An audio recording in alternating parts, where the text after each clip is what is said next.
Hello, lovely people. Hello, hello. We are live.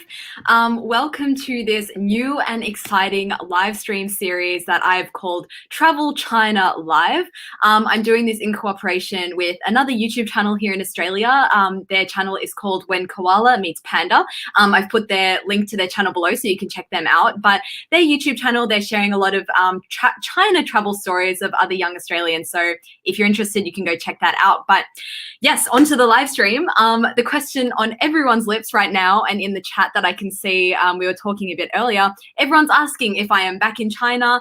I guess the title may be a little misleading. The title of this live stream is Travel to Wuhan with Me, but I meant virtually, online. I am in Sydney. I'm still here at my parents' house. I'm in my bedroom. Unfortunately, not back to China yet. For the people that are asking when I will go back to China, I, at this stage, still don't know. Hopefully as soon as possible. I think at this stage I'll just stay around for Christmas in Australia, even if I do have the opportunity to go back to China earlier, just because it'll be nice to spend that extra time in Australia with family, and then hopefully head back to China early next year. Fingers crossed. But yeah, we will see. But basically the concept behind this live stream is, none of us are really traveling right now. I myself am having some serious trouble with withdrawals. So I thought, let's travel virtually together using the wonders of the internet and the, miracles of the live stream functionality. So when I was thinking about the first place I wanted to travel virtually to, the first place that really came to mind was Wuhan. So I went to Wuhan for time in November last year. That was about a month before the virus outbreak. So that's kind of crazy to think about, really. But I was there for about 4 days and I had a really fun time.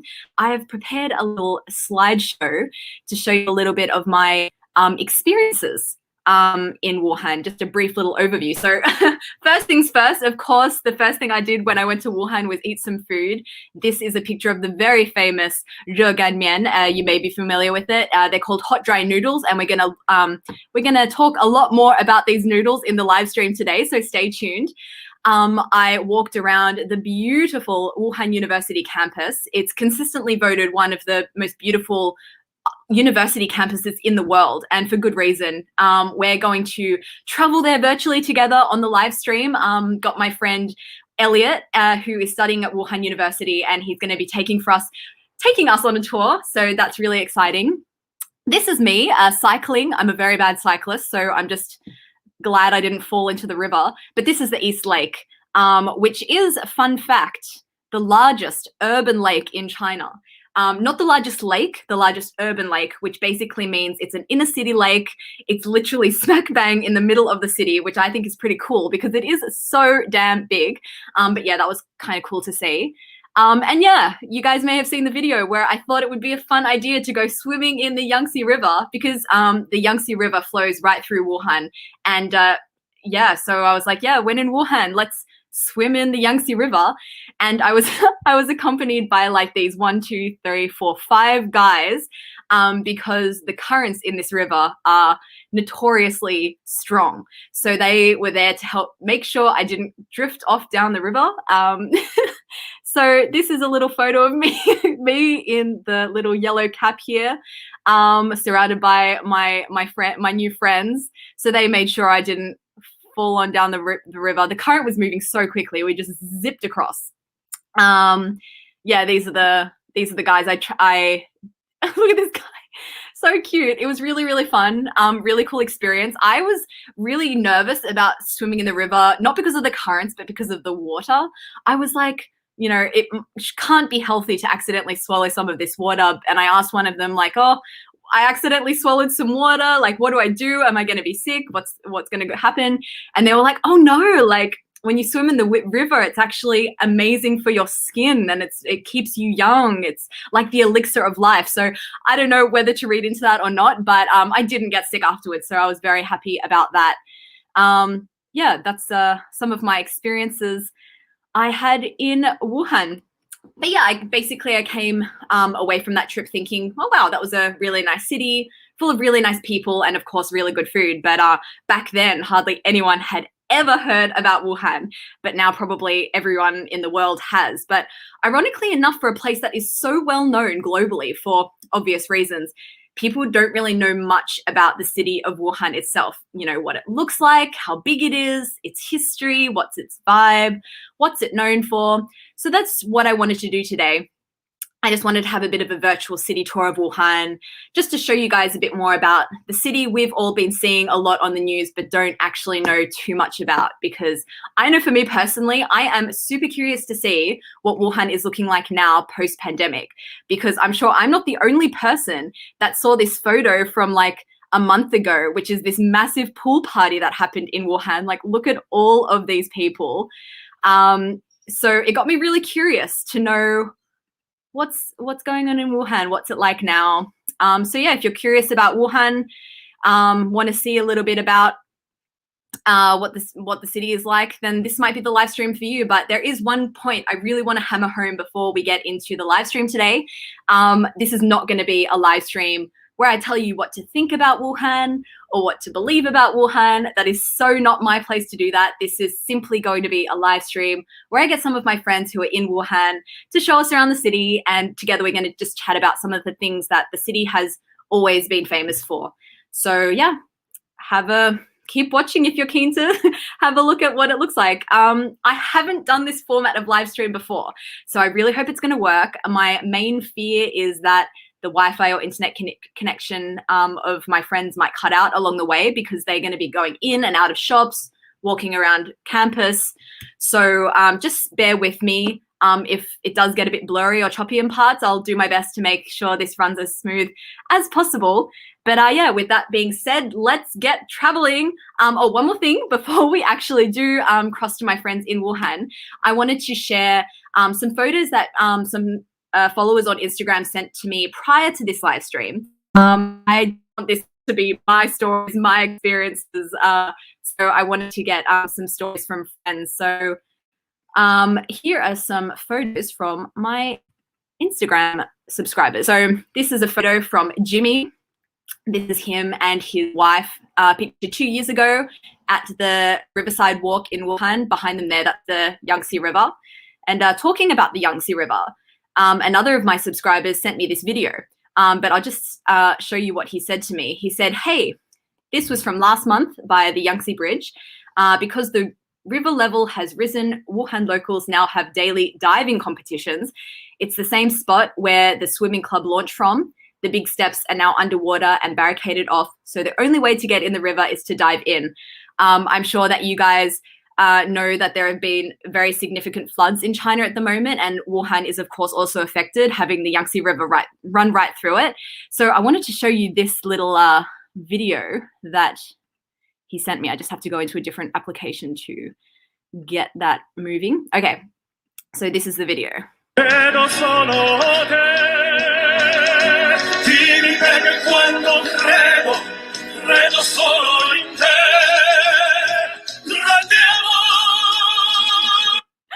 I don't know if you could hear that super intense dramatic music that was playing just there, but I did enjoy that very much. So yeah, the swimming team of Wuhan are now diving into the river. This is another video that a follower on Instagram sent me, Lizzie's Korza. She says, "I lived in Wuhan for 6 months. I miss it very much. And 热干面. I mentioned 热干面 before. We all know and love it, that noodle dish. And this is a video she sent me of the process of making 热干面. So you can see it has lots of sauces and lots of toppings that makes this dish such a whirlwind of texture and flavor. My goodness, it is so, so good. Let me go back to my other little, share my screen again, 1 millisecond. Okie dokie. So we've done that one, Oh, here's a little photo that I thought was really interesting. A subscriber, Linguini Avocado.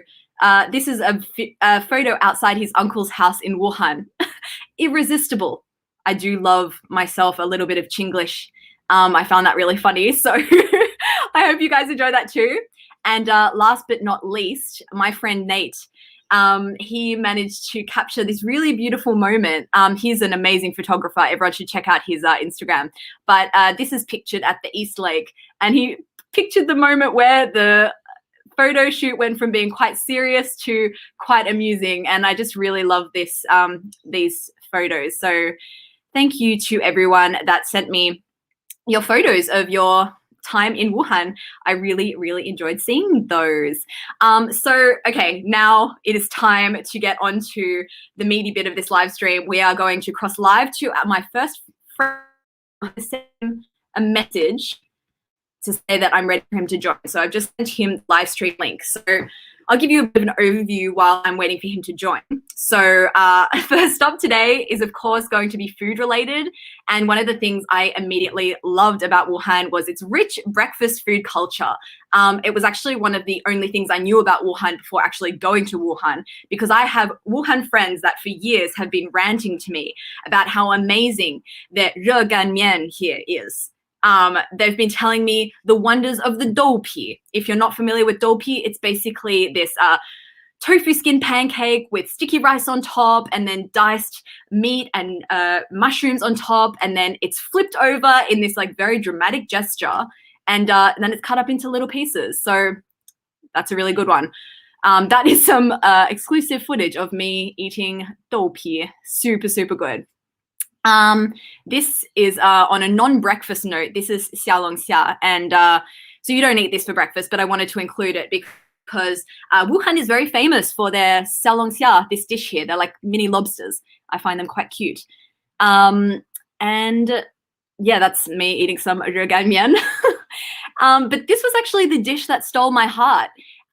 If you can see here, it's this crispy shell. It's been deep fried. You can see it right here. And then what they do is they make these xiaomai, and they are cooked. And then, in an act of absolute brilliance, they put the xiaomai into the crispy thing. So it ends up being this amazingly wonderful texture. Well, my friend hasn't joined yet. Hopefully he joins soon. But yeah, that is the wonders of Wuhan breakfast food. I'm just waiting for my to join us.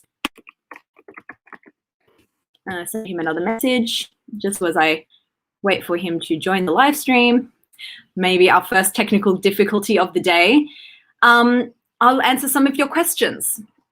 Amy, I'm hungry now. Well, what you can do, I've actually put a recipe for 热干面 down the bottom in the live stream link. So if you want, you can pause the live stream. You can go make that. I've prepared myself some 热干面. It's not the proper noodles, but it's the right taste. So I'm gonna get some eating. I would suggest that you do that. Oh, hello.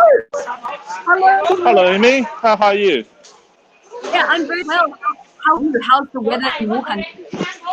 It's actually very hot today. It was raining yesterday when I came here yesterday. It's getting hot. And you can see there are a lot of people lining up in front of the shop. Yeah. Yeah.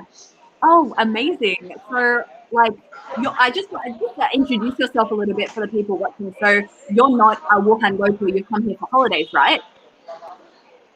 Yes, kind of. Actually, my hometown is in Hubei, but I live in the other city of Hubei, very close to Wuhan. That's why I'm coming here to try the very famous 热干面 over here. Amazing. How long did it take you to drive from your other, because it's national holiday right now, right? Did it take you a long time to drive? Actually, holiday start from tomorrow, but I drive here yesterday. Took me about 5 hours. 5 hours. Motorway. Yeah, 5 hours. But you know, China is big, so 5 hours is not that long. Yeah. Well, for people who are watching from home that don't know, actually tomorrow the national holiday starts, so it's going to be a week, right? It's a week of holiday. It's actually more than a week. It's 8 days. 8 days. 8 days. Okay. Yeah. And normally it's a week. It's a week-long holiday, but this year it's different. It's 8 weeks. I can see people here taking photos. I think they are proper. I think. Yeah. Well, this place is very famous where you are right now. Yeah. This shop is very famous. It's actually the time is 11:50. It's 11. not yeah, it's not breakfast time. It's not even not lunch time. But Yeah, people are here lining up. You can say we yeah. call I this didn't. we call this 人山人海. Or people mountain people say you can see that. Yeah. I didn't think it was going to be so busy, Hewitt, because it's 11 a.m. there in China, and I thought, oh, it's going to be not so busy now because it's later in the day. But this place is super popular, right? Like, Yeah, it's my super friend, popular. there's like 3 or 4 stores next to each other, all serving breakfast foods and different breakfast Yeah. foods. It's been there for decades. Like, I have a friend that's been going there since he was a little boy. It's cool. Yeah, that's cool. What are Yeah. you what are you most excited to try today, Hewitt? I think I'm going to try the famous shao mai and also the gan what we call the Awesome. hot dry noodle or dry noodle. Have you But, had but them before? I'm sure you have, right? yeah, I've had them before. I used to live in Wuhan for about half a year before I Okay. went to Australia. I Yeah. studied my English in this city Oh, cool. I think in the year 2021. Oh, cool. Nice. Yeah. Well, shall we get some Rogan? Yeah, yes. First, I got to go to the place to buy a token. I will show you. But Yeah. I got to wait because there are a few people lining up over here. Okay. Well, Yeah, how about you start lining up, and we can keep chatting while you line yeah. up. So let me switch the camera into the front camera so that Cool. you can say that's a line Yeah. up. That's a line up so that you can say. So Oh have you my seen goodness. them? Yeah. So that's the line for the Yobing Bao Shao Mai. We have lost Hewitt. Maybe he accidentally exited the stream. I'll wait for him to come back on. But you can see how many people are there getting breakfast. It's crazy. I guess things are back to pre-pandemic busyness levels. Very interesting to see, actually, and also very interesting to see that it's still so busy, even at like 11 a.m. There's a couple of hours time difference between Sydney and Wuhan, so Wuhan is about 2 hours behind. Oh, here we go. You're back. Yeah, I'm back. Sorry about that. It's because too many people here. The internet connection not that good. Yeah. Yeah, I'm trying to. Hello, can you hear me? Yeah, I can hear you. Okay. Yeah, Oh, yeah. You can say so many people. This a yeah, this a this a this a Tasha. This a Tasha. yeah. I'm So first waiting step is to buy my yeah. I'm waiting to buy my token. Then I take the token to the person who are making the ramen. yeah, awesome. I remember this lady was serving me when I was there. Okay, so lucky film person. Yeah, actually, the woman behind her that you can see there. Okay, you can Yeah. see So people how hot today. They were wearing a slipper. Yeah. nice. So You is can see doing the the people behind me. food. You see people behind me. Oh my gosh, there's so many people. That is amazing. This is local. This is local yogurt. Oh, cool.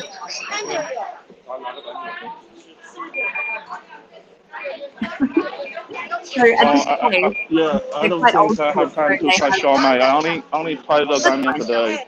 There's so No many problem. people. How about you try 一碗的 Rogan and then you 一 can 碗的 show 干 us 一碗的干面，一个豆奶，一个豆奶。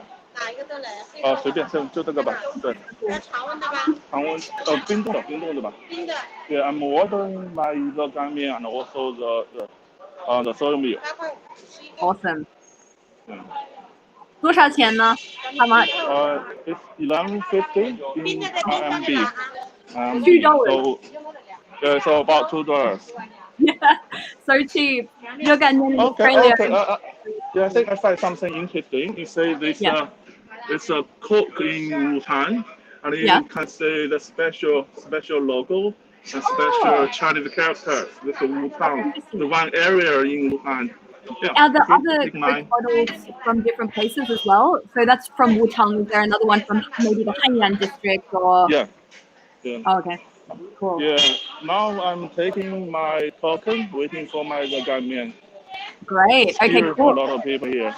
Yeah, so when you get the zheganmian, could you show us a little bit like how they're putting it together and the different ingredients? Yes. Well, look at all those This noodles. this a pre-cooked this a pre-cooked Yeah, noodle, and the yeah, lady here, she put all the noodles in one basket and yeah. heat them up in the boiled water. Oh, my mouth is watering. They only See? cook them for a short time. I guess they have to cook. Now Oh, this gentleman he's adding the chili oil because yeah, people here love chili. me too. You love it? I love chili, yes. I definitely would be adding some chili oil to my So, zheganmian. so how many people are really working in the kitchen? So many, yeah. Yeah, so many. When I And was there, there are still some delivery guy. They couldn't waiting outside. They just come into the kitchen to take the orders. yeah, that's interesting. When I was there last time, people could go right into the shop. But I guess now, See, this is the delivery guy. oh You my know, this is a lot in Australia. People, you know, the delivery guy can go to the then get into the kitchen. god, yeah. Here. See, this is how they.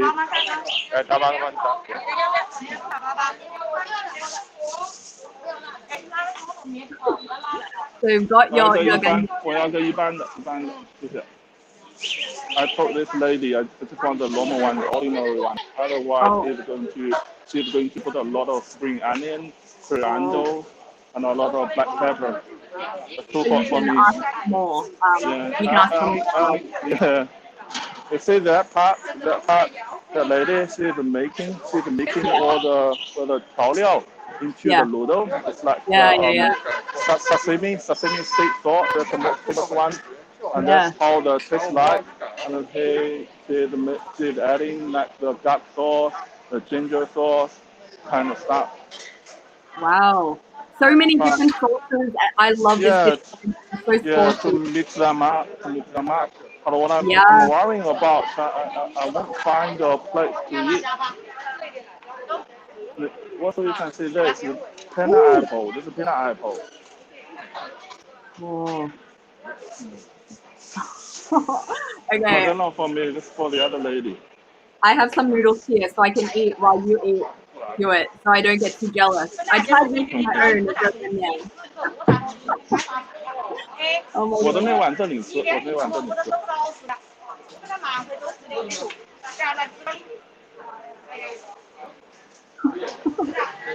Oh, so yours is still coming to it. Pardon? Yours is still coming. Oh, sorry, I couldn't hear you. It's quite noisy here. Oh, that's fine. Don't worry about it. It's not important. Ooh. Oh, yes, a little bit. 一点 sorry. 要，不用打包。Oh, okay. The most Oh. difficult part right now, I'm looking for a table 这个 to 太了，have my 蹲着吃啊，面。蹲着吃。Let me say, oh, the same side to share the table with this lady. So many 这里有人 people. 吗？Oh, sorry. You can see these two. Yeah. They are taking the turkey nuggets. Oh. 这里有 Oh 人吗 wow. Okay. I just found one. I got to share this table. With this gentleman over here.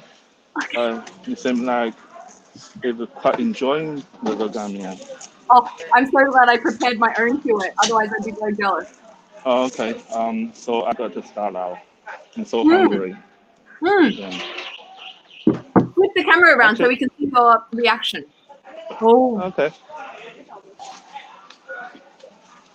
The first, I got to mix them up, all the sauce and the noodle. Normally, this takes about half a minute. Oh, it's so good. Oh my gosh. You can say the noodle is very tender. That looks amazing. Um, I'm taking off my mask. Oh yeah, good idea. You can have a look. The plate is very, very small, but Yeah. people quite enjoying it. Yeah. Actually, people here they don't mind how bad the environment. I mean, the eating environment. They just enjoy the taste. That's Okay. something I learned in China as well. I don't care about Yeah. where I eat as long as I get it in my mouth. Okay. I'm eating. I'm eating. Okay. I'm excited. I'm excited. I'm eating too. But I don't want to show you how I eat it. Otherwise, That's fair enough. They can look at me Okay. eat and pretend it's you. Oh, it's good. It's good. You can see this part. I don't know how to say this in English. It's one kind of bean. It's a long bean. Mm. We cut them into the pieces Mm. and dry it from under the sun. It's like this. Probably it's like the half dry, kind of like the long bean something. It's a chili. Okay. Yeah, it's a chili. And you Oh. can see the color. This color comes Oh. from the soy sauce, and also you can Mm. see the sesame seed sauce. Yeah, that's Oh. the most So good. popular one. It's the most classical one. Oh. Oh. Oh, it's good. It's Does it so taste good. good to it? Yeah. Yeah, that's good. Yeah. I want to have my soy milk. Say this is Vata soy. I think Oh, it's soy milk. also Yeah. yeah, it's also can be purchased from Australia. But Yeah. Yeah. Yeah. the point is, I don't have the opener. It's not like in Australia you can open it by your hand. But here Kind I need the of. opener. Okay. I go and check if I can get the opener. That's a good idea. Too I many learned people when here. I was in China to open cans with my chopsticks. Oh, it's over here. You got to help yourself. You got to help yourself. Yeah. Okay, lucky. Okay. I got it. We're good to go. Yeah, I think that Because the noodle, this noodle is very dry. So when you when you eat the noodle, you got to drink something. Like the gentleman opposite me, oh yeah. he's drinking the water. The Yeah. noodle is so hot, it's so dry. Oh my gosh. That's a really good Quite idea. tasty. Pairing Yeah, it's a good your idea. It something is especially in the summertime. Some people drinking like the local wine, the rice wine, while they are eating the dry noodle, the gamian. yeah. Oh, that Oh, looks absolutely amazing. What do you guys in the live chat yeah, think? 你可以坐下，你可以坐下。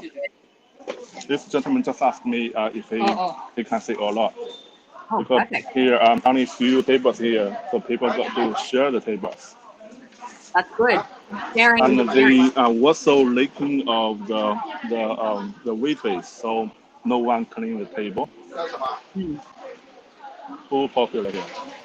You think Wow. about the time, it's 11:30 right now. Yeah. Normally the breakfast time is between 6 a.m. and 9 a.m. But it's 2 hours, 2.5 hours later than that. But still a lot of Wow. people lining up outside of that shop. So you can see 100%. how popular we are. And Yeah. more importantly, people they don't worry about the virus. They come out and they eat outside. Oh, that looks really good. See Well, how the gentleman watching me is mixing the sauce and yeah, noodle. a As very I important told step. you, it normally takes about half minutes. See how yummy, yeah?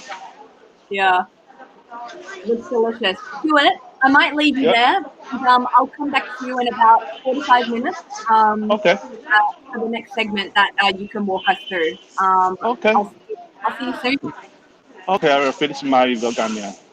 Have fun. Enjoy those noodles. Yeah. I'll see you in about 45 minutes. I definitely will. No worries. Okay, bye. Okay. Okay, bye. Oh, I hope you guys enjoyed that. Seeing some Zheganmian and some of the Wuhan famous breakfast foods. I'm going to send a message to friend to let him know that I am ready for him to join the stream. So let's take him out. And next place I take you guys to is Wuhan University. And the reason I want to show you guys Wuhan University is because not only is it really beautiful, it's consistently voted like the most beautiful campus in China and one of the most beautiful campuses in the world. You can see it's like really, really pretty, very hilly, very green.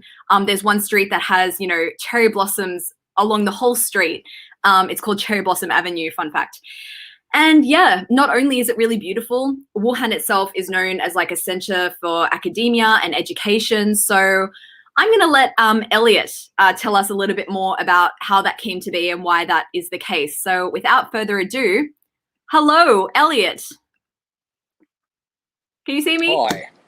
Hi, how are you? How you doing? Yeah, Great. no, I'm really good. The weather is so good today. We really lucked out. Like it's been raining. I really wish I bought my sunnies, but you know, if you... No, all good. Well, Elliot, tell everyone watching from home, how long have you been in Wuhan for now? Like, how long has it been? Well, total. I'm just going to let everyone know. We're going to go for a walk. We're going to walk and talk. We're going to check out the campus. I'm going to tell you some strange. I'm probably sure Amy's already told you, but I'm going to tell you a little bit about the campus and Wuhan. Blah blah blah blah blah. Anyway, to answer your question, I've been in Wuhan since 2013, but left ever. No, I'm joking. No, that would be it. But yeah, so I've been here for like the part of 7 years now. I'm basically unofficial Wuhaner. So yeah. Wow. And what have you been doing at Wuhan University for the past few years? Are you still studying there? Like, what's the happening? I was studying for most of that time period. Continued to study, but for this year. Oh wait, one sec. This is going to be a bit relevant in a bit. High windows, okay? This is not China. We'll get onto that in a little bit, but yeah, that's fusion architecture right there for you. Yeah, so I'm working this year in the philosophy department, which is pretty cool. Yeah, just doing philosophy things, which not. No, I don't even know what that means, but yeah, whatever. But yeah, so just doing that for the year. So that's pretty cool. Yeah. This is the goes again right there. The influence. This is it's now at the moment. It's used for Xinzheng, so like the admin building. But this used to be the old engineering department. Which, as I said, I'll tell you guys a little bit more about in a bit as we get further into this talk. We're going for just a little walk. Cool beans. Can I ask, like, why did you decide to come to Wuhan in the first place? Why did you choose to study there? Yeah. I've got like the sensible answer and the kind of the melodramatic kind of I'm an emotional youngster answer. So the sensible answer was because I figured if I go to Beijing or Shanghai, it's very likely that I'm going to get caught up in the foreigner scene and I'm just not going to learn anything. And I'm just going to see like a very much I don't want to say westernized, but most of the foreign Beijing and Shanghai are Western, but so like a westernized version of China. And so like, my goal was to come here and just kind of like actually do some work and kind of try and into the local community, which I failed miserably at, by the way, because I found out later that I'm actually quite antisocial. So, whatever, you live and you learn. But yeah, it was the idea. That was the method behind the madness. And then the more melodramatic kind of the poet in me was just like, you know what? I'm trying to get out of London and the West. I don't want to be on this sort of like conveyor belt kind of reality. And, that's obviously that has its benefits and whatnot. But one of the reasons why it exists is because the city, when you're born into it or you go there, it's totally developed, right? Everything, the machine is already, right? Yeah. And so you just you play your part and do your thing, and that's that, right?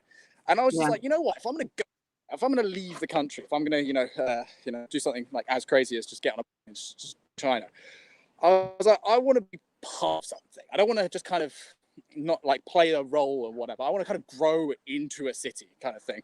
So I picked Wuhan because it's pretty sick. It's pretty central. You know, I know a lot of investment was going into it, and I was like, you know what, I'll grow up with this city. That'd be sick. But yeah, that's just kind of me being a bit, I don't know, maybe a bit overly poetic, overly poeticizing my life. Yeah, no, that sounds cool. I would definitely agree that going to a smaller city to study is a good option. I went to Shanghai and Beijing, and from my experience, it was quite westernized, quite a lot of foreigners on campus. And I imagine if I had gone somewhere a little bit less, you know, big, central, westernized, it would have been a very different experience, which I'd love to do one day, but Really when funny. I can get back. When you get here, you either learn how to speak or you die of hunger. It's that sort of extreme example. Like, I mean, Yeah. you know, that's not for everyone. But you know, I was like, you know, whatever, and it worked. I have another question for you that some people at home might be asking themselves. So you decided to stay in Wuhan throughout the outbreak. You didn't decide to go home when you had the chance. Why did you decide to stay? Why did I do that? Because it's the only smart thing to do. This sounds counterintuitive, but you've got to try and put yourself into. I'm just having take a little break. So you've got to kind of put yourself into the mindset of what it was like when everything first started to hit the fan, right? We didn't know what it was. We didn't know how contagious it was. We didn't know what it could do to you. And all that you knew, like the only thing that you could know at that point in time was that your house or room was safe, right? Yeah. I did not know, given the facts that I had available to me, that if I were to leave my house, what would happen, right? And then I thought, okay, if I got on a plane, or if I left my apartment, I got sick on the way to the airport, which actually did happen to people who evacuated. I don't really fancy going down in the history books as that guy who brought, you know, coronavirus to the UK. I was just like, no, you know what, that's not, screw that. So very utilitarian kind of thinking here. Just like, okay, I'm only one person, okay, but the potential damage I could do if it is as terrifying as we were led to a particular moment in time, could be catastrophic. And I was like, if I'm going to go into a history book, it's not because I'd like indirectly killed like thousands of people by bringing some deadly virus back to the UK. So I was like, nah, later. I'm not having that on my name. Yeah. So I thought it was like totally rational to stay put. I was just like, you know what, let's just. But loads of people were like, oh my god, I'm going to bounce. And then that's when we realized who the immigrants were and who the expats were. My Instagram tag name is immigrant, not expat, and I was just like, you know what, you guys are losers. You guys are losers. Get out of here. We don't want you guys. I got out. I'm a loser. I was in Harbin, but I was there traveling, and I don't have my home there, so I decided to leave. But because it didn't make sense for me to stay. No, fair enough. I guess maybe I'm just a bit rogue. I was like, whatever. I've already come this far. If I'm gonna die, I might as well just die here. Like, fuck it, whatever. You do you. So I guess, like, in general, you know the city pretty well by now, right? Oh, where are we? Domes. We're going to get onto domes in a bit, but just back then, engineering department, squares. Science department, domes. You've got to take your, what's it called, your roof hierarchy, obviously in China, the roof diversity. Okay. Well, I'll explain to that. Bit more about that. I'm interested to hear more about roofs at Wuhan University. So how far are you from your starting place? I mean, from where? Oh, I mean, from like, how far are you from the point where you will start talking about Wuhan University, or can you start at any point? I'm ready right now. I've got notes in my back pocket. Like it just, we can talk about Wuhan, whatever. Like it's all. I was thinking of asking you first, because you know Wuhan so well by now, and not just the university. I was just wondering if you could give us a little bit of a brief history of Wuhan in general and how it came to be what it is today. Like, can you run us through, like, why is it known as a transport hub? Why is it a center of academia? Like, blah, blah, blah. One of the things which I forgot to look up was when Han... No, can you see me? I can see you. I just I have a little PowerPoint Okay, cool. supplement. So if you look down and you see something not you or me, don't panic. What is it? No.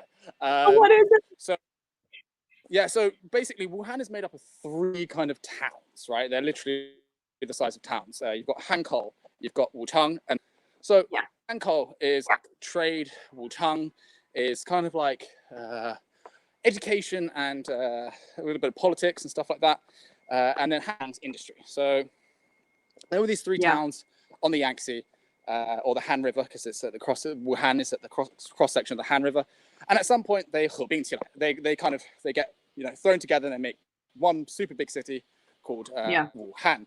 The exact date of that, if I didn't I've forgotten it for the talk. My bad. So that's Wuhan. As I said, it's at the cross section of the Yangtze and Han River, and that's a big point because the Yangtze River it cuts through a huge amount of the country, like a huge amount of the country, and so that means Wuhan has become like a most cities on the Yangtze, or big cities on the Yangtze, are big transport hubs, right? Yeah. They've got trade coming in and out and up and down the river. That's just how I guess human society works. But interestingly, because of its geographic location, being in the center of China, it's also the cultural dividing line between north and south. Oh. So Wuhan, like the vibe, is like it's not northern and it's not southern. It's kind of like the amalgamation of both. So you've got the best of both worlds and the worst of both worlds, depending, if your glass is half full or half empty. But in general, I think it's pretty wicked because you kind of get like all of China's energy, all of its amazingness in one city. So that's Wuhan right there for you. Yeah. So it's very central in China. It's like in the middle of everything. I found it very interesting that it's like the border of like north to south, so it kind of combines a lot of things within it. You told me when I met up with you at Wuhan University a couple of months ago, in November last year, that it was the center of like education and academia in China. Can you tell us a little bit more about that and why that is? So, generally speaking, culture follows capital. I mean, that's a huge statement and fairly controversial, but that's kind of why you've got the best universities. You've got Beijing, you've got Tsinghua, and you've got Fudan in like the most economically prosperous areas of China. However, just Wuhan is up there. It's like top 3 or top 4 university. But in terms of actual environment suitable for students, Wuhan is definitely like number 1, hands down. And that's reflected in the fact that there's 88 higher education institutes here. There's 1.3 million students here. And there's got to be some reason behind that, right? It can't just, what's it called? It just can't be random. The reason seems to be that there's always been this kind of emphasis on educational equality in China. And then you've seen that in with the traditional imperial examinations, I think it's called the Keju, and then later the Gaokao, right? It's the ultimate leveler of all people in Chinese society. Obviously, there are ways that you can get around it. I mean, like everywhere, there's always people trying to play the system. But on the whole, it's all about, right, okay, if you are good enough, you can get the education you need to change your life radically, right? And so having lots of education institutes situated right in the center means that even if you were like the means to travel beyond your economic capability, like your capacity capabilities, you would be able to get to the center. Instead of having all of the education institutions kind of like situated in the north, that would mean that not all the people who had the ability but were too poor to travel to the north could get that. Vice versa, if everything was in the south, people who were really, really talented but couldn't afford to go south wouldn't be able to get the education. So by banging all the all the universities into the center, or lots and lots of education institutes into the center, they really, really carried forth that educational equality, or quality of opportunity really forward with Wuhan right there. So I think big props to that. Yeah. I can see the character and dynamic. So like it's very lively, lots of energy. It's it's fun. It's fun. It's a fun place to be. Yeah, no, it sounds like it, and I think it's interesting how, with its centrality, it's really shaped the development of the city as a whole. I wanted to ask you, like, because I've heard a lot of people in the past have told me, oh, you're going to love the people from Wuhan. They're this, they're that, they're this. In your experience, like, what are some words that can sum up the people of Wuhan? In my experience, they're very like down to earth, very chill. I also know that Wuhan is the center for punk in China. So can you tell us a little bit about that? So all of it's actually related, right? So Wuhan people tend to be more straightforward and more straight talking than people perhaps other places in China. A lot of it to do with the fact that of its geographical location, like its centrality, means that you have people coming and going the whole time. You have students coming and going the whole time, etc. And so if your main form of communication context in this, which is to say like dependent on communication beyond language, not beyond language, but in addition to language, right? Then for the outsiders, the local customs, they're going to have a real hard time communicating with everyone there. So it makes sense to kind of be more low context, to put more emphasis on your ability to speak. Like we might use logocentric. I mean, it's really hard to say that China is logocentric, but perhaps relatively speaking, Wuhan is more logocentric than other places in China, just because they've got so many different people coming in dialect and a common form of communication, be able to interact with each other, because at the end of the day, that's what it's all about. Now, what that does scene, or what that means, is that you've got people coming in and out. You've got to have a very open-minded attitude and an embracing attitude as well, right? Yeah. And so one of the things, I mean, the student scene obviously has a big part to play in it, but the ethos of punk is very much like, you can kind of sum it up in the Sex Pistols. That first line is, "I am the Antichrist." Even though this is saying he's the Antichrist, he is kind of like still participating in something, and Wuhan is all about that. And again, that has something to do with the fact that people are going. Then there's the there's the fact that Beijing might make the claim to be being the heartland of punk or the arts or whatnot, and in principle, like, that makes sense, because Beijing, to a certain extent, is as open and welcoming to outsiders as Wuhan.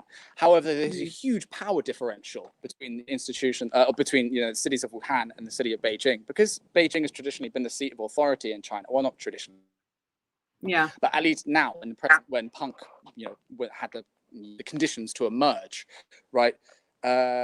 It being so central and so part of the mainstream, the ability to deviate anything mainstream or mainstream culture as the Beijing, means that the ability for something to be as punk possibly can be is limited by the fact that it's just so close to to power. Whereas Wuhan, same openness, but it does have the central government in its vicinity, right? And so there's more freedom to create and kind of be what you want to be.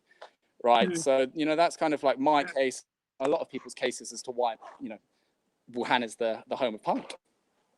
It's super interesting. I didn't know about the whole punk scene before I went to Wuhan. And yeah, it kind of makes sense. It's a very young city demographically, and with all the points that you mentioned, everyone kind of coming from all different places. And I think it's a really interesting point about Wuhan. I wanted to ask you one thing about this. Yeah. Hello. There's one thing about punk, which is kind of a misconception, is that punks have to be angry, or that they have to be like engaged in an activity of destruction. But I mean, to a certain extent, so is capitalism is destruction, and so to a certain extent, there are certain capital or poetic practices which seem to be destructive. The punk, which kind of Wuhan represents, is not something which is like super anti-establishment, whilst that does exist, but it's about using the structure that already exists to break the structure. That is the ethos of essentially punk. And I guess, that's kind of, you got to wrap your head around what that actually means, because when we see punks in the West, if you're not kind of read into the literature or whatnot, you just see like angry, disenfranchised youths trying to smash things up, and those people survive in China. And so the punk here is more poetic in the kind of, I guess, Hegelian sense, like he's this German philosopher guy. He talks about poesis and what he talks about a lot about this. And punk and poesis, they kind of play this kind of they complement each other. So yeah, there's the punk in China is more poetic in that respect, as opposed to anti-establishment kind of symbolized and kind of what's it called, identity politic, which is sorry, I had to just get that out there. No, I'm glad you did. It's very interesting stuff. We just had a question. If you could flip around your camera for us and just show us what the scenery is like around you, so we can just get a feel for where you are right now. Sure. One sec. I don't actually know how to do that, so I'm just going to selfie it. Okay, I'm sorry. I'm a techno noob. Okay, so we got the old over here, which is pretty sick. Yeah. So we'll go have a look at that. We just building over there. I don't know if you can see it, just in the distance. And behind that is the hill. Nice view. That's what we climbed up. Yeah. We climbed up. And then there's a little kind of like, I don't know how to describe this. It's kind of like an odd building. It's silver. It shows up on the camera, but it's the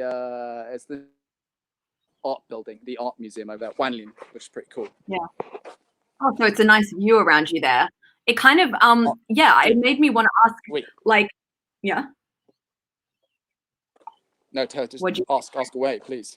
Oh, okay. My question is, well, one of the things that struck me when I went to Wuhan University last year is just how green it is and how hilly it is. And in a previous conversation we've had, you let me know that it was made like that on purpose. Could you tell us a little bit about about why that is and why Wuhan University is mountainous, why it is green? Yeah, over to you. Okay, so first of all, like, I'm not an expert. Maybe one day. But you know, if I say something which is a little bit out of place, apologies. Sorry, the sun's behind me. But okay, so we can't really go Confucius. Confucius, 仁者, which means the benevolent. But in fact, here we just use it as like an ideal personality. 他乐山, which means that they appreciate mountains, right? And obviously, Kongzi, he is in the state of education in China, and so that's kind of set a precedent for the nature and the environment in which academia and academic institutions should be situated in. So a lot of 中国最有名的书院, so like academies, are in mountainous environments. Now, I was just talking a little bit about Wuhan as it's a very dynamic city. It's got lots of energy, lots of young people. 我们用中文的话，你可能会说有水才有通。通这个理念is a very, very interesting idea. It means to pass through or thoroughfare, but it's a little bit more deep than that. But the idea is that you've got flowing ideas coming through in and out of Wuhan because of its water. But 从营养的角度来，这个太曲 there's two extreme. You can't 极端了 you can't 走极端 otherwise you can't 达到这种和谐的状态 and this is what we want. 我们不能忘中国的那个审美的那个理念 an aesthetic kind of perspective 和非常非常重要中庸非常重要 so like we this middle way going, so we've got to balance this out. We've got to balance the movement yang environment that is Wuhan with some shan, with some 带有阴气的东西. So shan in this they give us a sense of stillness, which is necessary for academic work and just any work in general. I mean, or even yoga. Okay, so I'm sure many of you have done yoga. You've got the mountain pose, the tadasana, right? The tadasana in yoga, it doesn't mean that you've stopped. It just you take a moment to still yourself, and in that stillness, it prepares you for 有意识的动作. So the movement or 有意识的 movement with intent.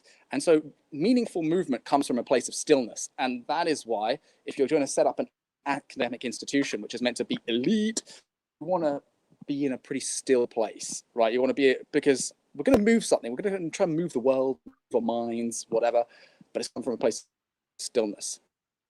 So can I give a go at summarizing for our non-Chinese speaking friends? So from what I gather, what you've told me, the city of Wuhan is very fast paced. It's very busy. It's very happening. So Wuhan University, in the concept of yin yang, according to Confucius, I think you said, it represents like a place to slow down, chill out, and that's even more highlighted by like the mountains that are there. Mountains represent stillness. Am I on the right track there? Sorry? Oh, good. I think you're in a slightly bad internet zone, like right now-ish. Like if you could move a little, maybe over near the library a little bit more, it might be a little bit faster, if possible. Okay, just to kind of a little bit of a recap. So Confucius, he does kind of have a thing to, he doesn't totally exclude yin yang, but like this yang idea is important to Chinese shenmei. Confucius, when he was talking about the ideal sort of personality of 仁者, says that we like 仁者, 乐山. So they kind of tie into each other, but they're not necessarily super related. They're just kind of, they complement each other. But yeah, that's why we're on the mountains. Also, Chinese generally, like China gets a real bad rep in the media for its kind of environmental policies. I mean, they're trying to turn that around now. Quite recently, they released that news with a carbon neutral, because it got like on the modernizing path and the industrializing pretty late, and just like went super extreme with it. But generally speaking, just all historic. China, the general kind of like the cultural consciousness, at least of Han culture, has been this idea of 回归自然, to return to nature. And so when they actually arrived in Wuhan University, when they set it up, there were no trees here. It looks like a garden. It looks like a forest here. And so they were like, okay, in order to get closer to nature, what are we going to do? In a year, they planted 500,000 trees. 500,000. That's nuts, right? 500,000 trees. It's barren. Can I ask a question? When was Wuhan University built? Like, how long ago are we talking? So there's the original, the Ziqiang 学院, I think Ziqiang 学院 was in the 1800s, the late 1800s, and that was kind of part of the modernized, and it was set up by a guy called Zhang Zhidong. But Wuhan University became 国立武汉大学 in 1935, right? And so I think the location was actually found by a guy called Li Siguang. He's a geologist. Apparently, he was looking around on a donkey, and he was like, "Oh my God, this is some amazing land. We want this." And then they set up camp here. But originally, the university, Wuhan University, the idea of Wuhan University was in 1893. So I got my notes here. I'm just wanting to show people a little bit of like the photos of the university. So we have, you can see all of the trees around here. I love the concept that you were explaining to me on a different call. You were telling me about how the trees actually like encroach upon the buildings and make them kind of partly concealed. Could you tell us a little bit about that concept? Yes. Yeah, sure, no problem. Apart from your internet is a little bit function. It's a controversial sign. I'm only getting every second word, Elliot. The idea is that hear me. Can I get you to move 5 meters to your somewhere? See if that's a little bit better. The 4G connection. Yeah, I'll try. Yeah, this is a little car. I'll let you know when it's better. Just cut out a little bit. Hello? Oh, that looks good. Yeah, is that good? Yeah, I think so. So yeah, continue with what you were saying. Yeah. Yeah, so the trees have like an aesthetic function as well as like a more spiritual kind of philosophical function. I mean, aesthetic, spiritual, philosophical, they're all kind of like part of the same family. But anyway, I digress. There's this belief that to reveal the building in its entirety, in the kind of way palace Yeah. Right. That's the first thing that popped into my mind. Is kind of like vulgar. Yeah, just vulgar. It's not cool. And Yeah. why is that? Because if you just feel the building in its entirety and its nudity, what that is between man and nature, and that's not a term like intersubjectivities 描述自然界和人界之间的关系. So the relationship between the natural environment and the human environment, right? We don't want to have like any 绝对的 two extreme boundaries to separate that. And so if you put a building in its nudity and display, you essentially are saying we are 我们超越了 自然界, we're outside of it, we're beyond it, right? And not cool in Chinese thought. And so the trees and the way that's designed is essentially made it seem that the buildings are almost part of the natural world that's in. Yeah, this is the photo we're like immersed in it or emerged. Oh, sorry. The internet isn't so super great. But so I think I may have cut you off there. But you shared this picture with me, which is of the gymnasium, and you're telling me like about the gymnasium and how it's really just fitting so well with the natural environment. Can you tell us a little bit more about that kind of that place there? Yeah, I'm sure anybody who is extent to which, generally speaking, his culture has kind of attempted to. So I am going to have to take this little live and just let Elliot know that this the connection is. 1 second, guys. I'm just letting him know if he can connect to Wi-Fi. Sorry about that, guys. Oh, Elliot, you're there. Could you maybe try connecting to Wi-Fi? Because I don't know why, but the 4G connection is just only giving me every like second or third word. Sorry about that. Sorry, No, it's not your fault. It's live streaming on data can sometimes be a bit unstable. So just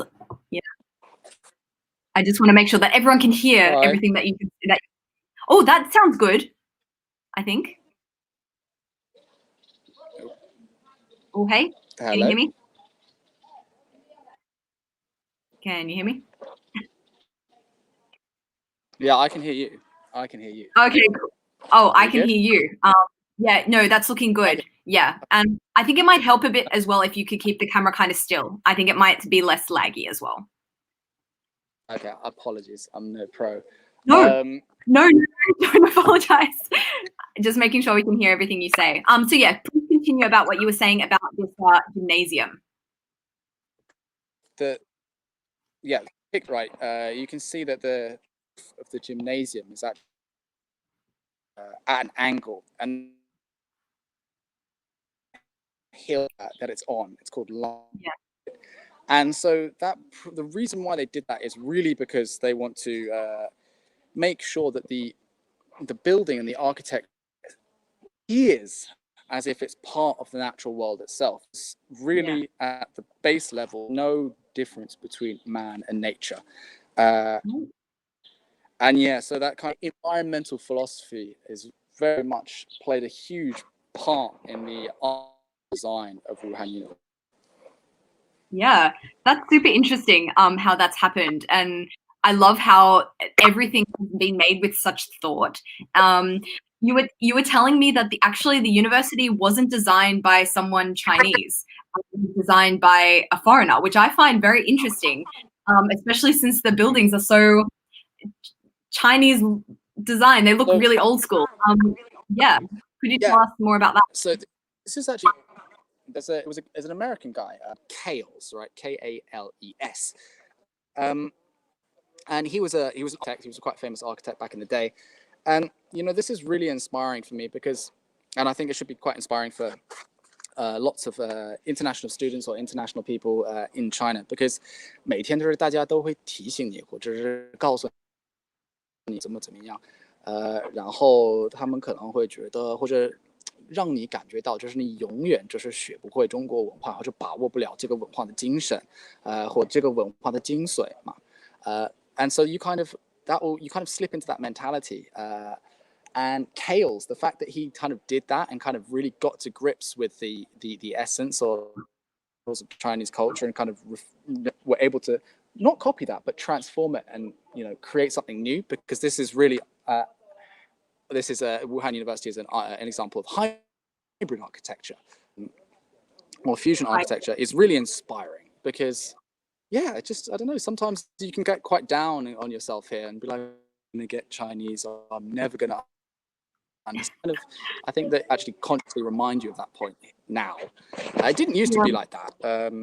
I mean, national identity and cultural identity, and that radically changed with Liang Qichao and his kind of movement back in the 1800s or 1900s, because China didn't have a concept of 国 before 国家。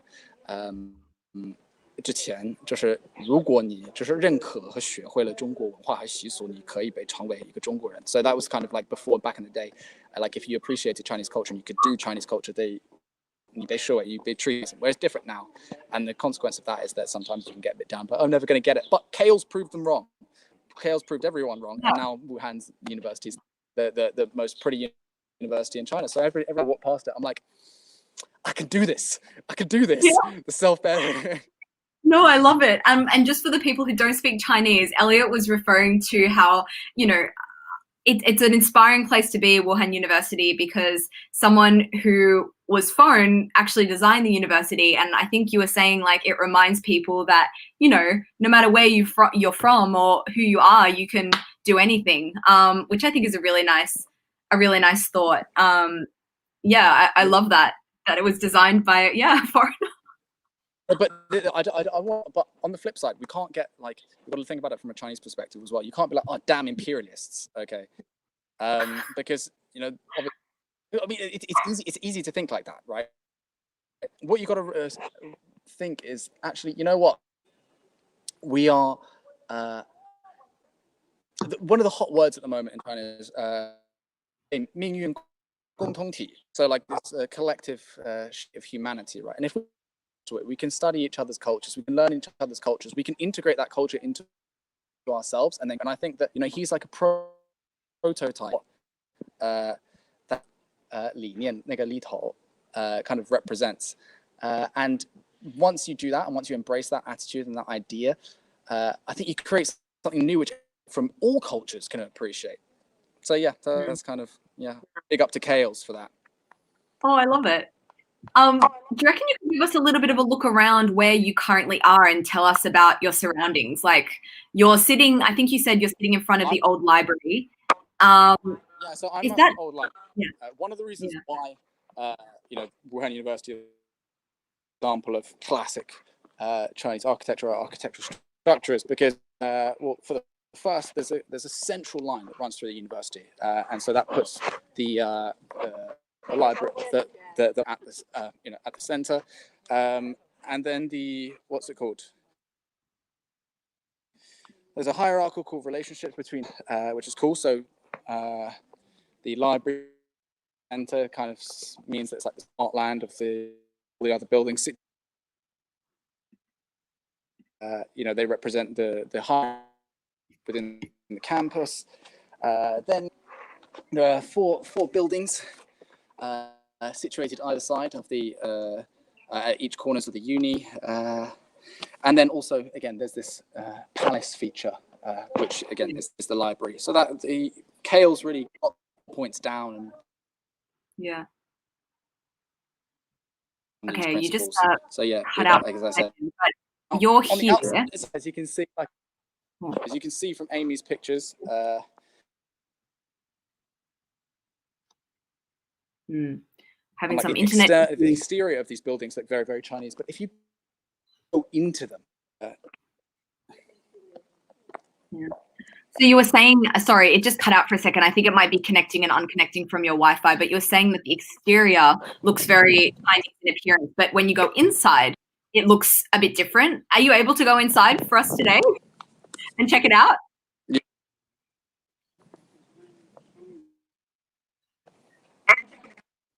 Yeah. I can't actually go in, unfortunately. It's locked. Oh no, I'm out. No stress, no stress. I'll show you some photos because I have a you sent me a photo earlier of this here, the inside of the library. And you were telling me it's kind of got that Western boarding school vibe, which you can totally see. One of the the giveaways is the high windows. So in Chinese architecture, that's something that. So Kale's designed essentially like an Oriental exterior with a Western interior to create this kind of like this third way, which mixes like the good parts of both. Yeah, awesome. That is super cool. So where else? You're on the top of this roof. So in front of you is like the old dormitories, right? Yeah, let's go look at some pants. Ah, pants?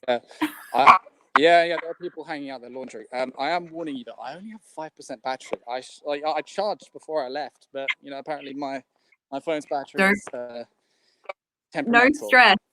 I have to flash back to Hewitt soon. So whenever you run out of batteries, we'll cross back to him. So we'll show the dormitories, and then we'll say fare thee well. Ooh, pants. There we go. I don't know if this counts as infinite privacy, but apologies. Show us again. And go for some more pants. Let's go. Oh man, that sounds so pervy, right? Damn. No, I can't do that. I can't bring myself to do that. No, apologies. I feel bad now. Oh, we only saw it for a second, and it was kind of choppy, so it probably was only on the screen for a few milliseconds. But yeah. So this is the old dormitories. It's so beautiful. When I was here, I walked through this archway, and I love all these architectural details and the brick. It really does have that east-west feel, kind of a mix between the very Chinese-y architecture with the sandstone and brick. I really love it. It's super interesting. Yeah, so those are the Roman arches, which are built into the dorms. I'll just show you. I don't know if you can see some cats down there. Oh, hey. Oh, cool. Yeah, so that's that. I think I'm on 2% now.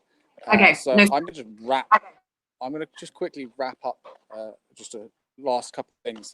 When I was walking through from over there, from the Xingzhonglou to this building, we passed the squares and the circle buildings. Yeah.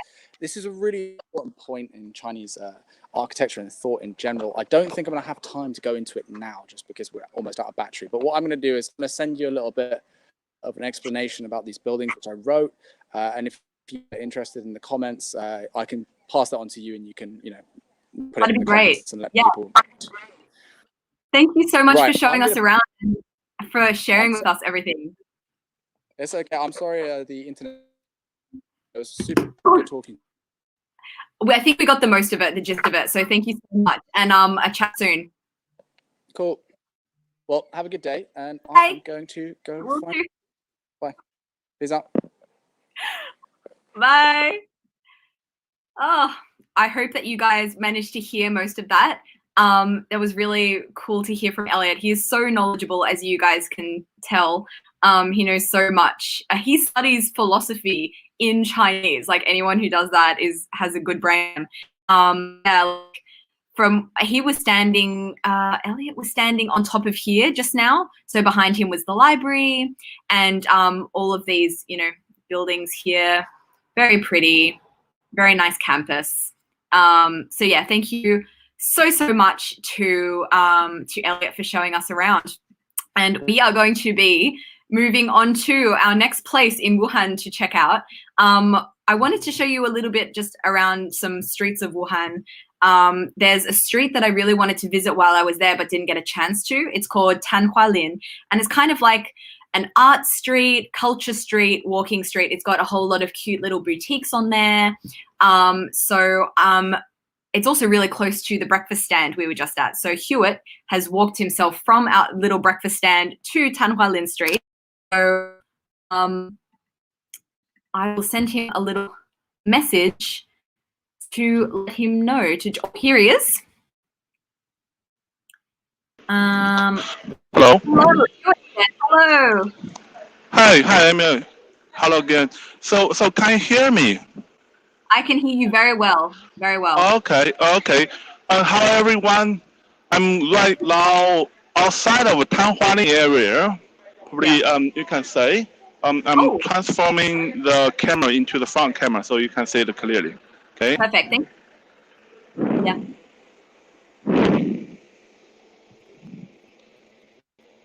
Ooh. Okay, now you can see a big one. It's entering the Tanhualin area. You can see the decoration because tomorrow is a Chinese National Day. So the workers here, they are preparing for tomorrow's holiday. Yeah, and tomorrow is also Zhongqiujie, right? Yes, also Zhongqiujie. That's a Middle Autumn Day. So does that mean that you get to have more holiday because it's 2 public holidays on the same day? Do you get more holiday, or is it just No, I think it's just a coincidence. Okay. Yeah. Okay. So now I'm entering the Tanhualin area. It's a place full of cute place. The bars, bookstores, museum, gallery. And you can see this place. This place is very special. Yeah. Okay. Oh. Yeah, this statue is a statue of land. See? Oh, the statue of land is very cute. You know why? Because this place used to be a church. It's a Swedish church. Hey, Hewitt, do you reckon you could hold the microphone a bit further from your mouth? It's just a little bit too loud. So you can just... Okay. How about now? Oh, yeah, that's much better. Thank you so much for that. You can see this badge. You see this badge. It shows this Swedish parish in the year 1890. Interesting. Okay. Also, during the Second World War, Wuhan used to be the capital city for China in a short time. Really? I didn't know that. So this church transferred into the Swedish embassy during that time, because at that time Nanjing, the former Chinese capital city, has been occupied by Japanese army. Yeah, once we enter this, you can say this architecture, this building, it's European style. Yeah, it is very European. Yeah, it's very European. Now you can see there are all the decorations. That's for tomorrow's holiday. And also for this one, they are building up a stage.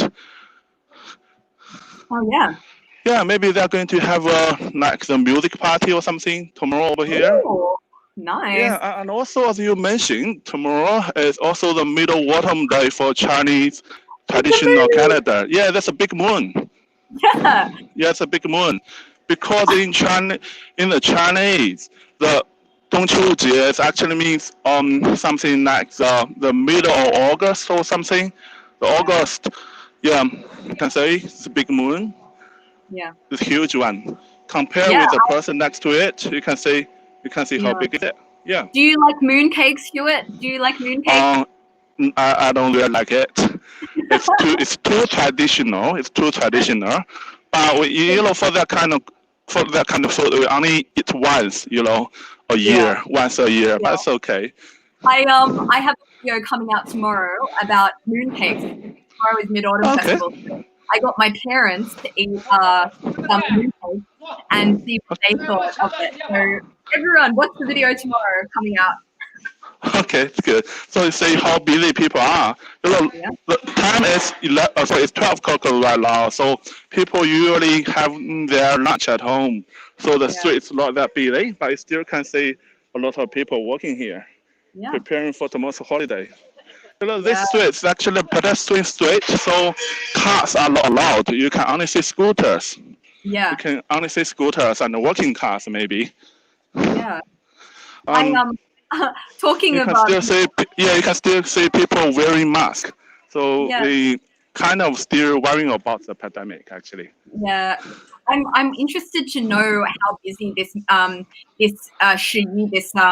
national holiday is going to be because I guess people will be traveling again. I know that previously when I was in China, and I traveled to Huangshan during the national holiday, and this is what it looked like. I was in a line for 3 hours to get up Huangshan. So Yeah. It's um, a point. You know what I'm worrying about? I'm worrying about I'm not able to leave Wuhan because yeah, I checked the conditions of the traffic. All the motorway exits, it's all busy right now. The traffic jam. That's like maybe take me about 1 hour to entering the motorway today. wow, that is Yeah, crazy. yeah, that is And crazy. just a little reminder, just the microphone a little bit further from your mouth. It's just getting a little loud. Okay. How Yeah, about now? yeah, that's great. Thank you. Yeah, you see this place. This wall is full of that kind of things. We call it cultural creative product. You can see these three paintings. These are the Chinese opera mask. Oh, like Yeah. the Sichuan opera mask. I don't know what kind of opera, but I think it's a Chinese opera. You know. Yeah. And you see this one. You see this one. Have you seen? Can you see three Coca cans over there? Oh yeah. Yeah, that's the one we just saw it 1 hour ago in the Gamian store. The one Yeah. in the middle was the one in the fridge. And you can Yeah. see the other two, the one on the left, the Han Yang, Yeah. the one on the right hand side, the Han Kou. The Can you go three, a bit closer? yeah, this is three administrative areas in Wuhan. Yeah. I think this probably symbolizes that three areas are unified into one city. Do you know why because I know that there are like 3 towns of Wuhan. Elliot was Yeah. explaining a little bit earlier. Why did all those cities come together? Like, what did were each city just expanding a lot, and then all cities just decided to come together into Wuhan? Do you know why? I'm not quite sure about what I think because when the traffic is not that convenient, there are not many bridges across the Yangtze River and the Han River. So these three towns are separated into three areas, but now there are a lot of bridges across Yangtze River and the Hanjiang River. So that's probably three towns are in one city now. Oh, okay. Yeah, Yeah, you because can see people are taking photos here. yeah. Like when I was in Wuhan, I didn't realize it was so big, and I was late to so many meetings because I'd be like, "Oh yeah, just gonna grab a taxi and I'll be there in 15 minutes." But I got in a taxi and it was like your destination is in 1 hour and 15 minutes away. I'm like, what? How? Are you sure? Like it's huge. You can see this Coke bottle. The Coke bottle. In the middle, there's a bridge. There's a Wuhan Yangtze River Bridge. Maybe you can go a little bit closer for us. That's how these three towns are unified into together. Can you go a little bit closer for us to see? I'm like getting more closer because there's a fence here. Oh, okay. It's still under construction.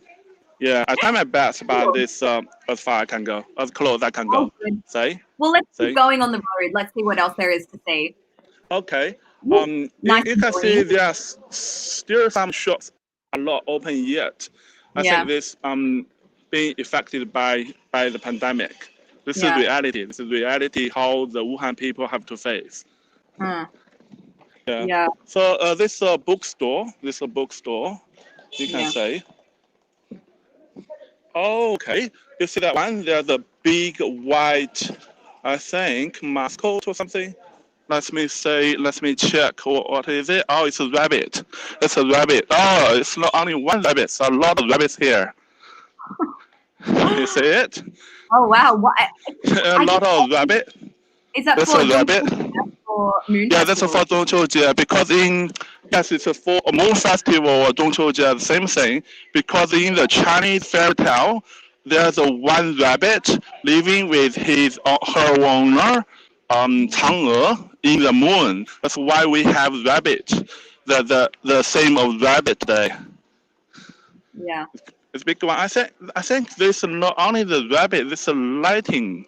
Once they are lighting up, it will be beautiful here. Yes, it's a wall lightings. Yeah. I got That'll be a lamp inside. Yes, you got a lamp inside. Oh, that's Okay, cool. that's interesting. You know, Yeah. I didn't say this yesterday when I came here yesterday. It Yeah, only no, that's happened cool. this morning. Oh, it's a huge rabbit. Yeah. Huge rabbit. It's about like 3 stories high, you can say. The Yeah. building behind it. Yeah, cool. What else Yeah. have we got here to see on the street? I know that on this street there are some really cute like boutiques and cafes and stuff. I really wanted to go there when I was in Wuhan, but I didn't get a chance. But it looks very nice, very green. Yeah, that's a place you have to come. Yeah.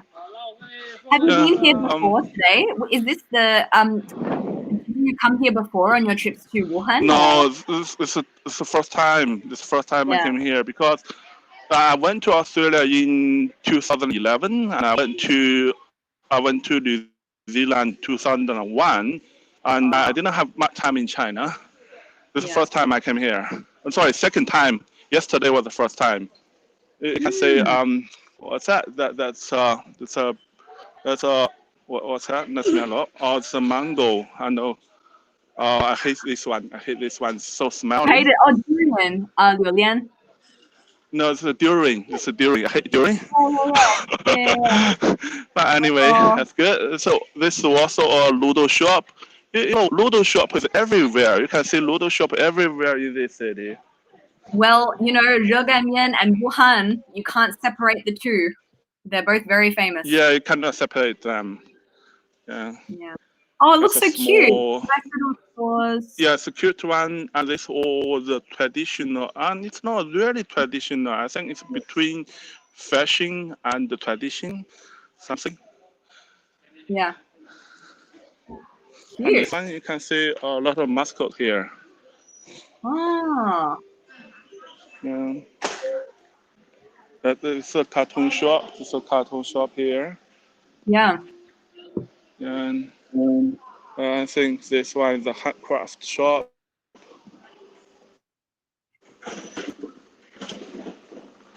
This I think it's a drawing shop or something.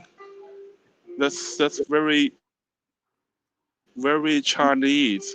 It's very Yeah. Chinese. It's not drawing. It's actually like they put the kind of like the China Mm. on the in the frame and they Mm. put it on the wall as a decoration. Yeah. All the same. Very Chinese. Yeah. Oh, looks great. Nice. Oh, that one is really the Chinese one. We call this one Hanfu. You know that one? Oh, yeah. I love that there's been Yeah, a resurgence this is of Kung Fu recently. yeah this is traditional Chinese clothes. That's Yeah. from I think from 2,000 years ago. It's Yeah. from a Han Dynasty. It's Yeah. quite popular right now for the young people. Yeah. I see a lot of people wearing it these days. I really love it. I want to get myself some Kung Fu. Yeah. Yes. Oh, that's very nice. You, you say it's like it's like the Yeah. skirt, the whole one, very cute one. That's a Doraemon. Oh, yeah, I love that guy. Ah, that's a cute little store Okay, let's there. get inside to see what is it. Okay. Yeah, it's a little store. Okay, that's all from the cartoon Doraemon. Ooh. I think it might cut out here. Since So going Batman. into it. Oh, okay. Okay, it's like the souvenir you can buy from here. Okay. 那个信号有点卡 Hello? a little bit 卡 You cut out a little bit. Right. Yeah. we'll just wait for Hewitt to be back online. I think when you go into the shop, it kind of drops out a little bit. Yeah, I think so far the internet has been quite good. Oh, here we go. Back outside. I'm back. Good, yeah. Okay. Sorry about the internet quality here. It's not that good. Once I get into the shop, the internet has been cut. Yeah. Okay. You can see the shop. You have a look at the top. Have a look at the top. All the plants, flowers, and trees. Yeah. So very cute one. Very cute one. So we can walk along. You know, there are a lot of artists living and working on this area. Yeah. No, it's really nice. Very cute. This traditional Chinese fun. You know, in a long time ago, when we don't have the air conditioning, we use this to cool down. Yeah. Hey, is Wuhan busy at the moment for people for the October holiday?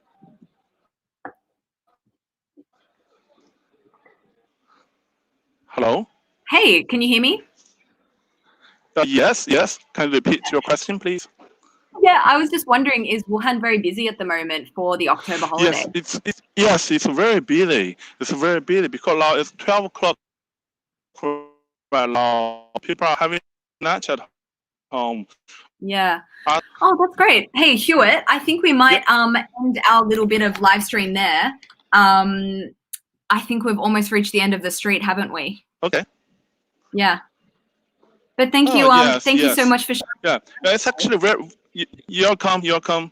And I hope people coming to Wuhan come to my home province to see what China looks like.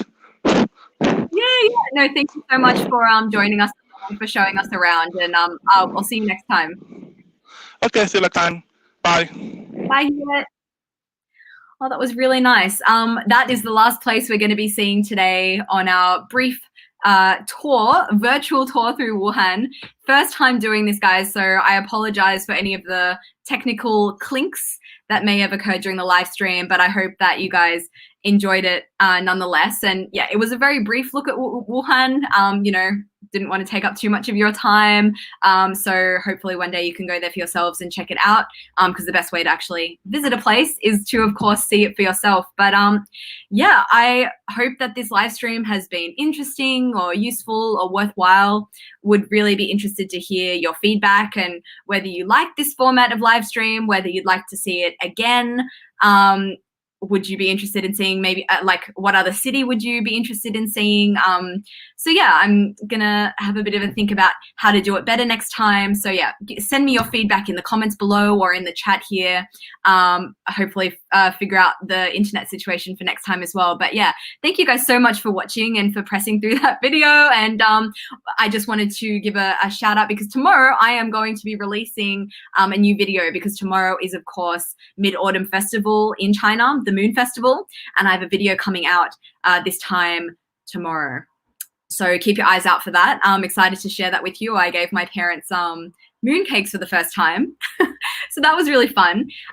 Before we leave, I just thought maybe I'd answer some questions. So if anyone has some last minute questions, I didn't really look at the live chat a lot on this stream because I was a bit occupied by sharing screens and trying to organize everything. So if you have any questions about Wuhan or this live stream series, let me know.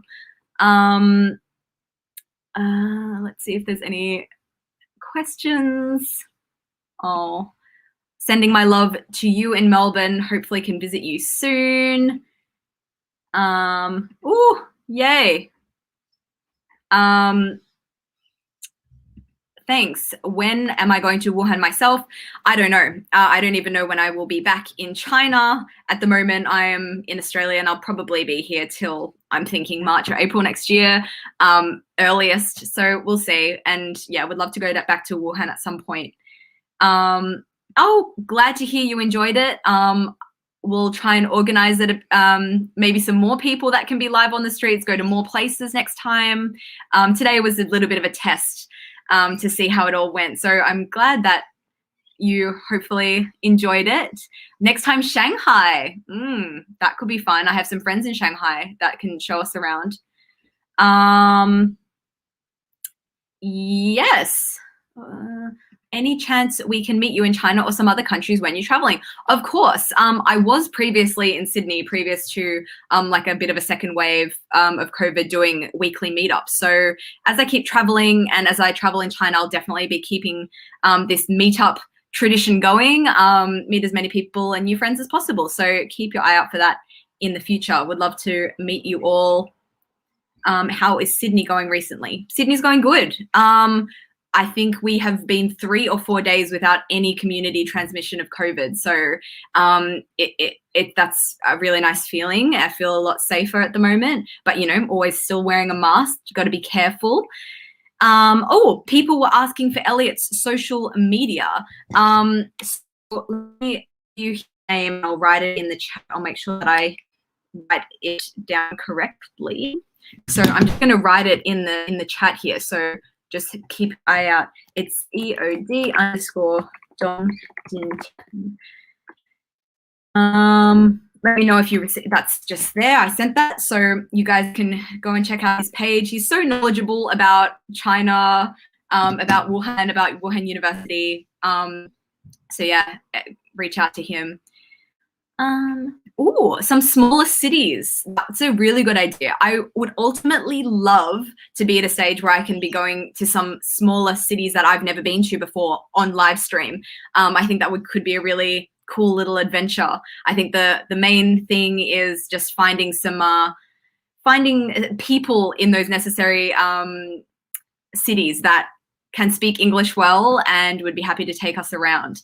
Because I guess most people that watch this live stream are English speakers. Yeah, thank you so much for your super chat. And there were a couple of earlier super chats that I didn't get to shout out because I was a bit absorbed. So thank you to everyone who sent a super chat. Yes, there were quite some idiots in the chat today. So I hope that people persevered through that as well. But yes. Oh, Nanjing. I would love, love, love to do a live stream in Nanjing. I've only been to Nanjing once, and it was like one of my first places I went to traveling in China outside of Shanghai. So I arrived in Shanghai my first time, and my first holiday I went to Nanjing. So I really need to go back and explore more.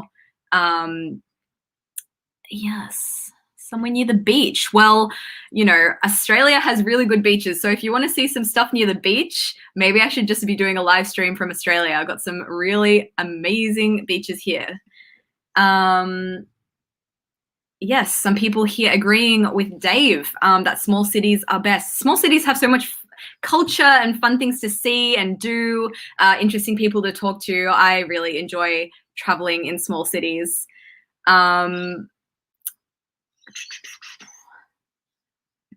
Well, I have been to China. I used to live there, but I think maybe this guy is meaning that I haven't been there in the last few months, because I haven't. I've been in Sydney now for over 6 months, which is crazy. It's the longest I've been home since I was a student here in Sydney. Oh, yes. Someone here commenting on some good, if you have good Chinese restaurant recommendations in Sydney, make sure you send them to me as well, because I'm going to continue making my video series with my parents, taking them to eat some really nice Chinese food around the place. So excited to keep sharing that with you guys. Actually tonight, right now, after I finish this live stream, I'm going to take my parents to actually try some stinky tofu. I actually found a place in Burwood. It's a suburb of Sydney that serves a really authentic stinky tofu. I've never had it before, neither have they. So I'm part excited, part nervous. So we'll see how that turns out. But yeah, tune into my new video that will be coming out tomorrow. Huge thank you to Elliot and Hewitt that helped me out in the live stream today, taking us around Wuhan. Hope you guys enjoyed it. Don't forget to write me some feedback down below if you liked it, if you didn't like it, what I can improve on next time, what you'd like to see more of, what you'd like to see less of, maybe less of me talking perhaps. But yeah, let me know, and thank you so much for watching, and I'll see you guys next time. Have a lovely rest of your week, and happy Zhongqiujie tomorrow. Happy Moon Festival for tomorrow. Make sure you watch the moon. It's going to be very nice and round and full. So I hope that you have not much cloud cover where you are. So yeah, have a good one.